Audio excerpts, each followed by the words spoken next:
Друзья, всем привет! В этом ролике я буду молиться за тех, у кого сильный кашель. Возможно, этот кашель последствия коклюша. В основном дети болеют этой болезнью, но также взрослые могут иметь сильный кашель. И никакие лекарства вам не помогают, но есть Бог, который исцеляет сверхъестественным образом. И я верю в силу молитвы. Я верю, что молитва верующих, она имеет свою силу. Поэтому с верой принимайте эту молитву. Властью имени Иисуса Христа я приказываю всем процессам в вашем теле нормализоваться.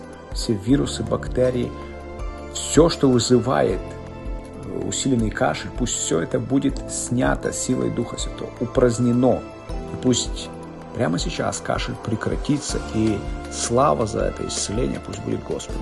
Аминь.